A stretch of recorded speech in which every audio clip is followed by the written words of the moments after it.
अस्पताल ही मौत के अड्डे बन जाएं तो लोग इलाज करवाने जाएं या जान गंवाने। खांसी जुकाम होने पर कफ सिरप की जगह जहर पिलाया जाए तो क्या करें?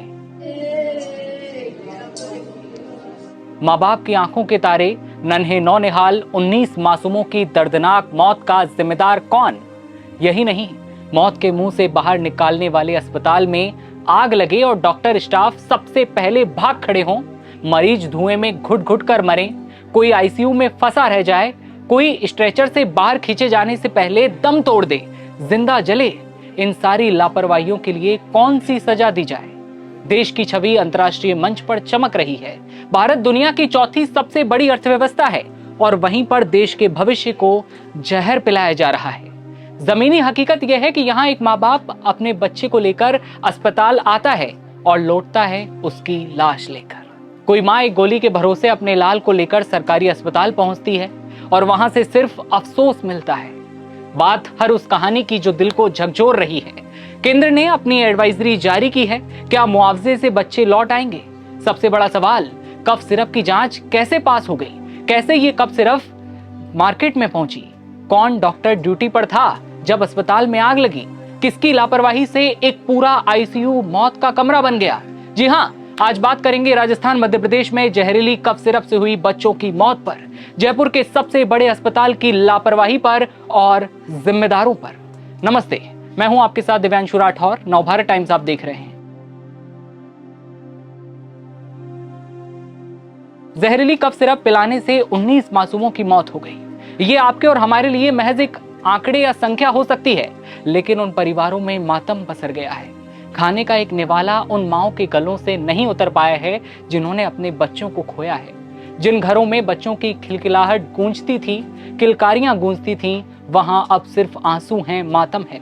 सरकारी अस्पताल का नाम सुनकर खौफ आंखों में साफ दिखाई देता है। स्वास्थ्य व्यवस्थाओं की ऐसी बदहाली, ऐसी लापरवाही, जहां राजस्थान में 3, मध्य प्रदेश में 16 बच्चों की मौत की नींद और उसके बाद हड़कंप। क्या ऐसी दवाओं पर बैन लगाना या फिर 1-2 डॉक्टरों को सस्पेंड कर देना काफी है? इन्हें फांसी की सजा क्या ना दे दी जाए? मध्य प्रदेश में मृतक परिवारों को 4 लाख रुपए की आर्थिक मदद देने का ऐलान किया गया, पर जिन घरों में अपने बच्चों को खो दिया है, वहां ये मुआवजा शब्द जो है सिर्फ खोखला नजर आता है, क्योंकि जो गया वो लौट कर नहीं आएगा। कोल्ड्रिफ्ट कफ सिरप में खतरनाक केमिकल पाए जाने पर तमिलनाडु, मध्य प्रदेश और केरल सरकार ने इस पर बैन लगा दिया है। लेकिन क्या बैन लगा देना पर्याप्त है? क्या ये सवाल नहीं है कि सिरप जांच में कैसे पास हो गई? ऊपर से जवाबदेही सिर्फ एक जांच कमेटी जो महीनों फाइल में अटकती रहती है, सड़ती रहती है। माओ की 9 महीने की प्रसव पीड़ा का क्या? बाप के सपनों का क्या? कुछ बच्चे अस्पतालों में जिंदगी और मौत के बीच झूल रहे हैं अब भी। तमिलनाडु, मध्य प्रदेश और केरल सरकार ने इस कफ सिरप की बिक्री पर बैन लगाया है। वहीं राजस्थान में एक और कफ सिरप और उसकी कंपनी को प्रतिबंधित किया गया है। उत्तराखंड में भी कफ सिरप की जांच के लिए छापेमारी शुरू हो गई है। पुलिस ने डॉक्टर प्रवीण सोनी को गिरफ्तार कर लिया है, लेकिन इसके लिए डॉक्टर अकेले जिम्मेदार कैसे है? कई प्रक्रियाओं से गुजरने के बाद बाजार में बिक्री के लिए ये कफ सिरप पहुंचती है। ऐसे में क्या वो लोग इसके लिए जिम्मेदार नहीं हैं? और ये दवा कैसे बाजारों में पहुंची, सबसे बड़ा सवाल है। दुनिया में हर सेक्टर में आसमान छूता हमारा देश की प्रगति के किस्से कई हैं जो आपने सुने, लेकिन अस्पताल में आग लगने के बाद डॉक्टर और स्टाफ के मरीजों को छोड़कर भागने की कहानी सबसे निराली है। इस पर भी बात करेंगे, उन परिवारों के दर्द को, उन चीख पुकारों को भी जानेंगे, समझेंगे। लेकिन उससे पहले यहाँ जिस कफ सिरप की बात हुई, यानी कोल्ड्रिफ्ट की, क्या आप जानते हैं उसमें कैसा जहर मिला? जांच में ये पता चला है कि कोल्ड्रिफ्ट कफ सिरप में डाईएथिलीन ग्लाइकोल की बड़ी मात्रा पाई गई। अधिकारियों ने बताया कि इस कफ सिरप में 48.6% डाईएथिलीन ग्लाइकोल पाया गया, जो कि बेहद खतरनाक केमिकल होता है। अमेरिका के centre for disease control and prevention यानी CDC के मुताबिक ये hydraulic brake fluids, stamp pad स्याही, बॉल पॉइंट पेन और सॉल्वेंट्स, पेंट, ब्यूटी प्रोडक्ट्स और प्लास्टिक जैसे कई सारे प्रोडक्ट्स में भी पाया जाता है। और वहीं जहर घनघोर लापरवाही के चलते बच्चों को पिला दिया गया। टाइम्स ऑफ इंडिया की एक रिपोर्ट के मुताबिक 2023 में पहली बार केंद्रीय औषधि मानक नियंत्रण संगठन यानी कि CDSCO ने अपनी मासिक रिपोर्ट में DEG और EG कंटामिनेशन को चिन्हित किया। भारत में $42 बिलियन के दवा उद्योग पर नकेल कसने की कोशिश की। नॉरिस मेडिसिन कंपनी के बनाए कफ सिरप को सरकारी रिपोर्ट में जहरीला भी बताया गया था। ताज्जुब की बात होती है कि इस कंपनी की 16 साल से कोई सालाना मीटिंग तक नहीं होती। एमसी वेबसाइट पर मौजूद जानकारी के मुताबिक कंपनी की आखिरी एजीएम 29 सितंबर 2009 को हुई। 16 साल से कंपनी की सिर्फ एजीएम ही नहीं हुई, बल्कि इसने अपनी बैलेंस शीट से जुड़ी जानकारी भी एमसी को नहीं दी। एमसी की वेबसाइट के मुताबिक कंपनी की बैलेंस शीट 31 मार्च 2009 के बाद अपडेट नहीं की गई। ये मामले दिखाते हैं कि कंपनी किस कदर लापरवाही कर रही थी। कंपनी का रेवेन्यू, प्रॉफिट कितना है, इस बारे में अलग अलग रिपोर्ट्स में अलग अलग रकम की जानकारी दी जाती है। इंडिया मार्ट वेबसाइट के मुताबिक कंपनी का सालाना टर्नओवर 1.5 से 5 करोड़ रुपया है। अब आपको लेकर चलते हैं छिंदवाड़ा। मध्य प्रदेश का छिंदवाड़ा, जहां गलियों में आज सन्नाटा है, घरों में चूल्हे नहीं जल रहे हैं। 3 साल 11 महीने का उसेद खान अपने पिता यासीन की आंखों का तारा था। छोटे से घर में हंसते खेलते परिवार में पला ये बच्चा 31 अगस्त को बुखार और खांसी से बीमार पड़ा। डॉक्टर ने कोल्ड्रिप सिरप लिखा। सिरप पीने के 2 दिन बाद हालात बिगड़ने लगे।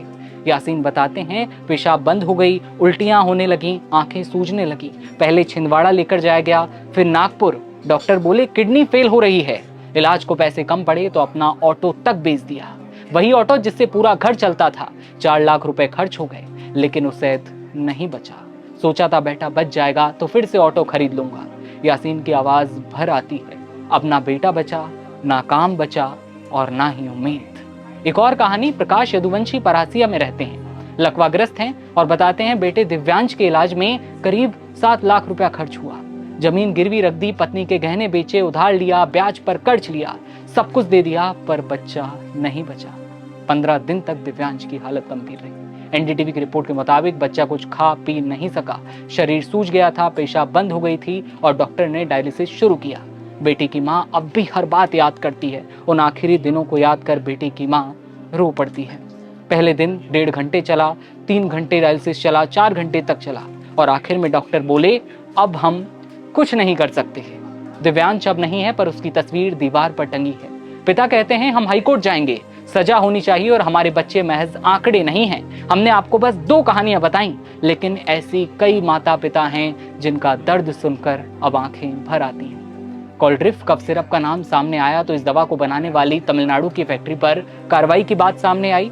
तमिलनाडु की रिपोर्ट में साफ लिखा है, कोल्ड्रिप सिरप बैच SR13 में 48.6% हाई एथिलीन ग्लाइकॉल मिला है, जो एक औद्योगिक केमिकल है, पेंट में इस्तेमाल होने वाला जहर, जिससे किडनी फेल हो जाती है। तमिलनाडु सरकार ने छुट्टी के दिन 24 घंटे में जांच की और दवा पर बैन लगा दिया, मगर मध्य प्रदेश 40 दिनों तक कुछ नहीं हुआ। परासिया के इन घरों में अब सिर्फ सन्नाटा है, दीवारों पर बच्चों की तस्वीरें हैं और बिस्तरों पर उनके खिलौने। लापरवाही के आरोप तो लग गए, लेकिन क्या इतना काफी है? बच्चों के माता पिता की आंखों में गुस्सा, सजा की मांग है और एक ही मांग है, जिन लोगों की लापरवाही के चलते बच्चों की मौत हुई, बस उन्हें फांसी है। अब बात केंद्र सरकार की। ऐसे हालातों में केंद्र सरकार भी एक्शन में आई, लेकिन एक्शन के नाम पर एडवाइजरी जारी की गई और कहा गया छोटे बच्चों में ज्यादातर खांसी अपने आप ठीक हो जाती है और 2 साल में कम से कम बच्चों को कफ सिरप बिल्कुल नहीं देनी चाहिए। मतलब देश में 19 बच्चों की मौत हो जाती है और फिर ये कहा जाता है कि 2 साल से कम उम्र के बच्चों को ये सिरप ना दें।